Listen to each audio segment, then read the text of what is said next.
ফুটবলে জয় পরাজয় শেষ কথা নয়, কখনো কখনো আচরণও তৈরি করে ইতিহাস।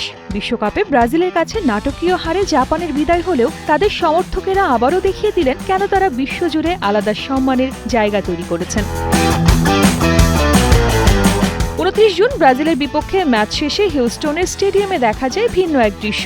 নীল ব্যাগ হাতে গ্যালারিতে ছড়িয়ে থাকা বোতল, কাগজসহ বিভিন্ন আবর্জনা নিজেরাই পরিষ্কার করতে শুরু করেন জাপানি সমর্থকেরা।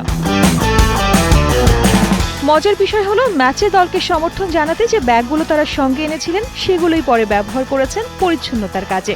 হার জিতের উত্তেজনার মাঝেও এমন দায়িত্বশীলতার নজর কেড়েছে সবার। এক্সট্রিম মশার কয়েল প্ল্যান্ট ফাইবার দিয়ে তৈরি, তাই সহজে ভাঙে না, সুগন্ধিযুক্ত ও নিরবিচ্ছিন্নভাবে জ্বলে। ডেঙ্গু, চিকুনগুনিয়া বাহি সহ যে কোনো মশার বিরুদ্ধে দেয় এক্সট্রিম সুরক্ষা। বিশ্বকাপে জাপানি সমর্থকদের এই অভ্যাস অবশ্য নতুন নয়। 1998 সালের ফ্রান্স বিশ্বকাপ থেকে প্রতিটি আসরে ম্যাচ শেষে গ্যালারি পরিষ্কার করার এই সংস্কৃতি ধরে রেখেছেন তারা। প্রায় 3 দশক ধরে তাদের এই আচরণ প্রশংসিত হয়ে আসছে।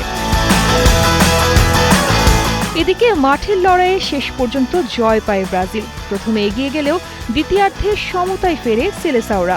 যোগ করার সময় গ্যাব্রিয়েল মার্টিনেল্লির গোলে 2-1 ব্যবধানে জয় নিশ্চিত করে তারা। এই জয়ে ব্রাজিল জায়গা করে নিয়েছে বিশ্বকাপের শেষ 16-তে। তবে ফলাফল যাই হোক, জাপানের সমর্থকেরা আবারও প্রমাণ করলেন খেলার সৌন্দর্য শুধু মাঠে নয়, আচরণেও ফুটে ওঠে। শার্লিন সুমি, কালের কণ্ঠ।